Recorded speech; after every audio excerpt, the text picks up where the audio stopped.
नमस्कार प्यारे विद्यार्थियों।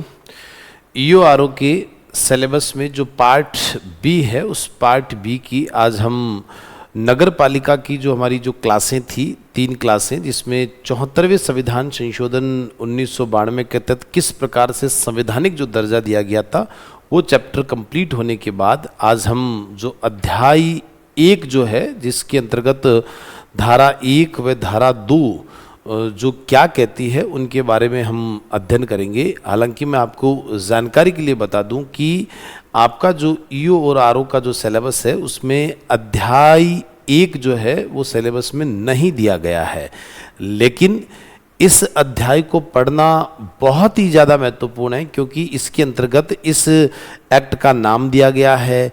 इस एक्ट के तहत धारा जो 2 है उनमें परिभाषाएं दी गई है, शब्दों के अर्थ दिए गए। तो जब तक आप इन शब्दों के अर्थ नहीं समझेंगे, इन शब्दों के अर्थ नहीं जानेंगे, तब तक आगे का एक्ट जो पढ़ना है वो बहुत ही मुश्किल आपके लिए होगा। इसलिए हम अध्याय 1 में धारा 1 और 2 इनको बहुत विस्तार से ढंग से इसको समझेंगे ताकि अगला जो अध्याय 2 हमारे जो सिलेबस में सीधा दिया गया है उनको पढ़ने में हमें किसी प्रकार की कोई परेशानी नहीं होगी। चलिए शुरू करते हैं।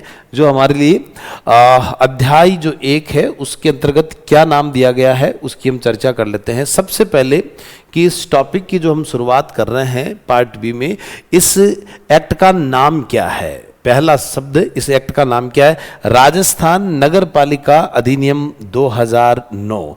हमारी राजस्थान की विधानसभा ने वर्ष 2009 में जो नगर पालिका के लिए जो कानून बनाया उसका नाम रखा राजस्थान नगर पालिका अधिनियम 2009।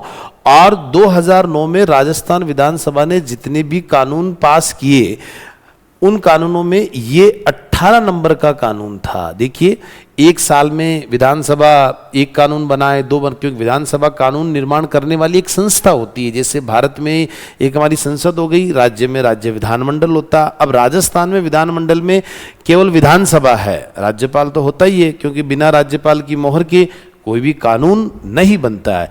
तो वर्ष 2009 में जो अधिनियम संख्या अगर जैसे देखा जाए तो 18, यानी पहले सरकार एक विधेयक पेश करती है, बिल पेश करती है, फिर राज्यपाल की मोहर लगती है तो वो अधिनियम बन जाता है। तो 2009 में जो अधिनियम बना था विधानसभा से पास होकर वो 18 नंबर का अधिनियम था, इसलिए यहाँ पर लिखा 2009 का अधिनियम संख्या 18। ठीक है, चलिए। भारत गणराज्य के 60वें वर्ष ये एक्ट में लिखा हुआ है। 60वें वर्ष का मतलब है कि भारत जो है वो 26 जनवरी 1950 को भारत क्या बना? गणराज्य बना, यानी गणतंत्र बना। तो भारत जो गणतंत्र बनता है वो कब बनता है? 1950 को बनता है। अब आपको डेट भी पता है, 26 जनवरी को बनता, तो 50 खुद पूरा हो गया। अब देखिए, गणतंत्र का मतलब होता है कि वह देश जो अपने नागरिकों को छोटे से लेकर बड़े पदों पर जाने का अधिकार देता है वह देश गणतंत्र कहलाता है।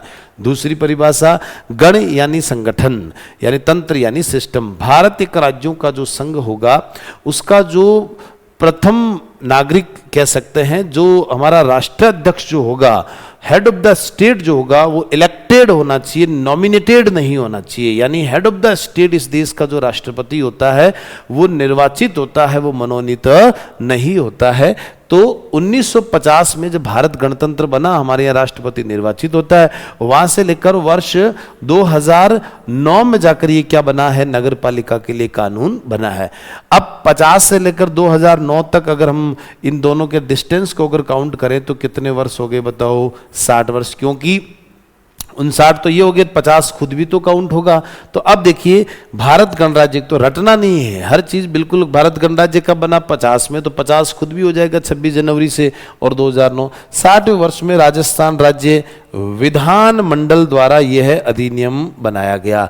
राजस्थान राज्य विधानमंडल, और विधानमंडल में हमारे कौन कौन है? विधानसभा और राज्यपाल, इन दोनों को मिलाकर क्या बोलेंगे? विधानमंडल बोलेंगे। जिस राज्य में विधानसभा के साथ साथ विधान परिषद है तो विधानसभा, विधान परिषद और राज्यपाल तीनों मिलकर विधानमंडल है।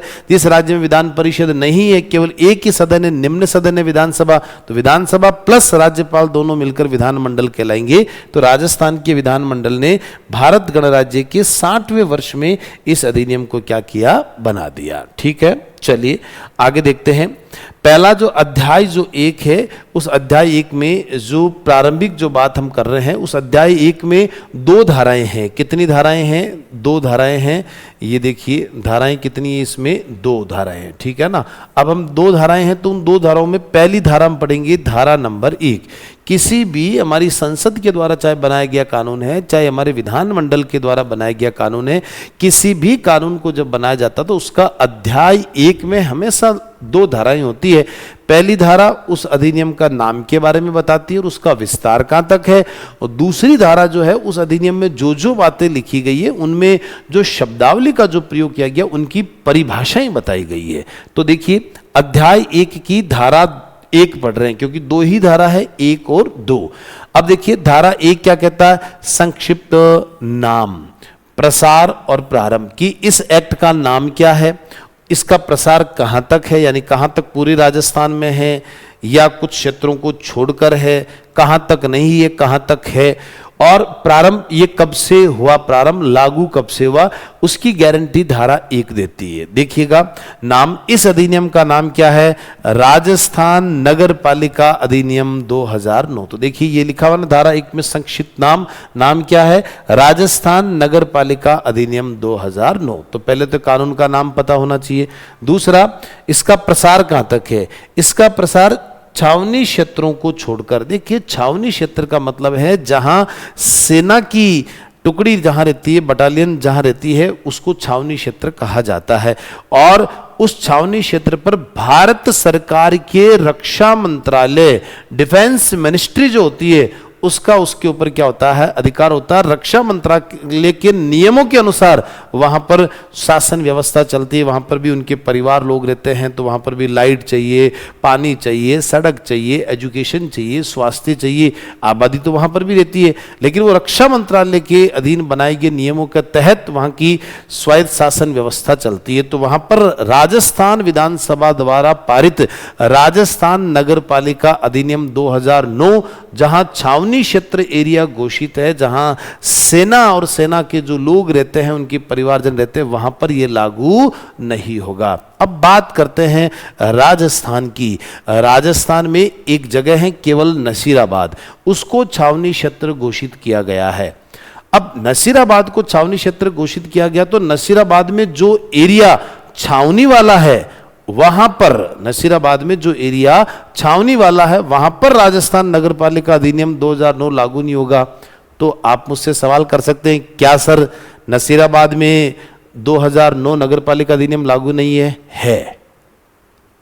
नसीराबाद में केवल छावनी क्षेत्र में लागू नहीं है, बाकी जो सामान्य जनता रहती है वहां पर तो नगर पालिका है। जैसे मैं आपको उदाहरण के तौर पर बताऊं कि ये एक नसीराबाद है, ठीक है ना, नसीराबाद। अब यहां तो ये तो कौन सा एरिया हो गया? छावनी एरिया हो गया।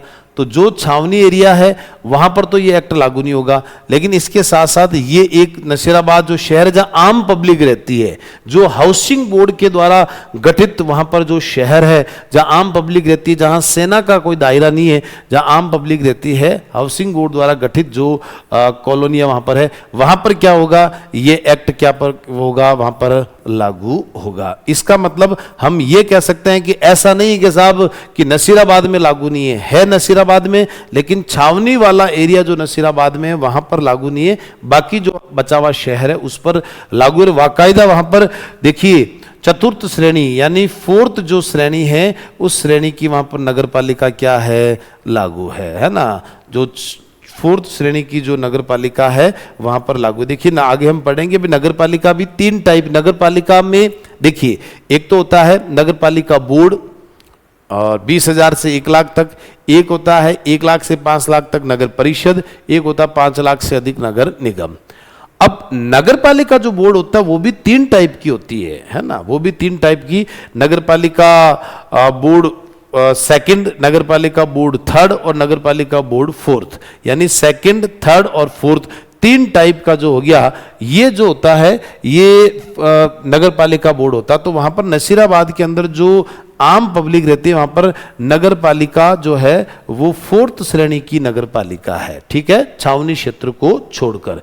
तो इसका प्रसार छावनी क्षेत्र यानी नसीराबाद जो रक्षा संपदा महानिदेशालय के अधीन होता है उसको छोड़कर संपूर्ण राजस्थान राज्य पर लागू है। केवल छावनी क्षेत्र को छोड़ दो नसीराबाद में। अब देखिए नसीराबाद में छावनी बोर्ड को छोड़ते हुए एक 4th श्रेणी, देखो ये साफ लिखा हुआ है, क्योंकि नगरपालिका बोर्ड जो निम्न स्तर की नगरपालिका होती है, जो छोटे स्तर की नगरपालिका बोर्ड वो भी 3 टाइप की होती है, श्रेणी 2, श्रेणी 3 और श्रेणी 4। तो ये सबसे छोटी जो होती है वो 4th श्रेणी की नगरपालिका बोर्ड है, जो राज्य की सबसे छोटी क्या है, नगर पालिका है। तो आज अगर आपसे सवाल ये पूछा जाए कि राजस्थान में सबसे छोटी नगर पालिका कहाँ है, वो नसीराबाद में ही है। और छावनी बोर्ड के तहत नगर छावनी बोर्ड जो क्षेत्र एरिया है वो भी कहाँ है, नसीराबाद में। क्लियर हो गया। अच्छा, जो ये 4th श्रेणी का जो मैंने बताया, हालांकि रूल बना हुआ नहीं है, लेकिन सरकार जो है वो 10,000 से भी थोड़ी सी आबादी ज्यादा होती है, वहां पर भी 4th श्रेणी की राज्यपाल नगर पालिका बोर्ड घोषित कर सकता, अगर वो एरिया कुछ थोड़ा सा, जैसे मान लीजिए पर्यटन की दृष्टि से बढ़ता हुआ आ रहा है। जैसे मैं एक छोटा सा उदाहरण दूं, जैसे खाटू श्याम जी, अब ग्रामीण इलाका है, एक मंदिर है, वहां पर खूब सारी पब्लिक आ रही है, पर्यटन की दृष्टि से वहां थोड़ा सा विकास करना है, तो ऐसा सरकार के द्वारा किया जा सकता है, राज्यपाल उसको घोषित कर सकता है और बाद में विधानसभा उस पर कानून बनाकर मोहर लगवा सकती है। क्लियर हो गया। तो ये 4th श्रेणी की नगरपालिका जो सबसे छोटी नगरपालिका है वो कहां पर है, आपके नसीराबाद में है। ठीक है, चलिए अब देखिए, ये हमने एक मैप के माध्यम से पूरा संपूर्ण राजस्थान है ये हमने क्रॉस किया, जो छावनी एरिया है बस वहां को छोड़कर पूरे राजस्थान में ये एक्ट क्या है, लागू है। प्रारंभ, अब देखिए इसी एक्ट की वापस लाइन पर आओ, धारा 1 में क्या लिखा हुआ है, संक्षिप्त नाम प्रसार कहां तक है इसका, और ये प्रारंभ अब कहां से हो रहा है, तो प्रसार है पूरे राजस्थान में नगरपालिका का जो छावनी क्षेत्र को छोड़कर। अब प्रारंभ देख लीजिए इसका कहां तक है, प्रारंभ देखिए ये ऐसी तारीख से प्रवर्त का मतलब होता है लागू, प्रवर्त का मतलब क्या है, लागू, ऐसी तारीख से प्रवर्त होगा जो राज्य सरकार राजपत्र, जो भारत सरकार का जो राजपत्र, भारत सरकार का राजपत्र होता है, एक राज्य सरकार का भी अपना राजपत्र होता है। अब यहां पर क्या है, राज्य सरकार का राजपत्र, राजपत्र दोनों सरकारों का होता है, भारत का भी होता है सरकार का, राज्य सरकार का। तो राज्य सरकार ने अपने राजपत्र जो गजट नोटिफिकेशन उनका होता है, जिसमें वो एक अधिसूचना जारी करते हैं, उसको राजपत्र कहते हैं। तो राजपत्र में एक अधिसूचना द्वारा नियत करे, तो यह ऐसी तारीख से लागू होगा जिस दिन राज्य सरकार अधिसूचना द्वारा राजपत्र में उसको लागू करे। राजपत्र में डेट लिख दी जाएगी, राजपत्र यानी सरकार का जो सरकारी रजिस्टर होता है उसमें लिख दिया जाएगा कि इतनी तारीख से क्या कर दिया, लागू कर दिया। अब देखिए यह अधिनियम विधानसभा ने, राजस्थान की विधानसभा ने कब, 27 अगस्त 2009, 3 तारीखें आपको याद रखनी है। पहले मैंने कहा कोई भी कानून बनता है तो सरकार विधानसभा में बिल पेश करती है, बिल को कहते हैं हिंदी में विधेयक। वो विधेयक जब विधानसभा से पारित होता फिर राज्यपाल के पास जाता मोहर लगने के लिए, राज्यपाल ने मोहर लगा दी तो विधानसभा और राज्यपाल को मिलकर क्या बोलते हैं, विधानमंडल। और अब राज्यपाल के मोहर लगते हुए बन जाएगा अधिनियम यानी एक्ट बन जाएगा, और उसके बाद अब वो लागू कौन सी तारीख को होगा वो फिर गजट में यानी राजपत्र में आपको दिखाई देगा। तो देखिए 27 अगस्त 2009 को राजस्थान विधानसभा ने अपनी विधानसभा से इस विधेयक को क्या कर दिया, पारित कर दिया। अब 27 अगस्त को पारित किया, उसके बाद देखिए 11 सितंबर 2009, ये डेटें ध्यान रखनी है, कौन सी डेट, 11 सितंबर 2009 को माननीय राज्यपाल द्वारा हस्ताक्षरित हुआ।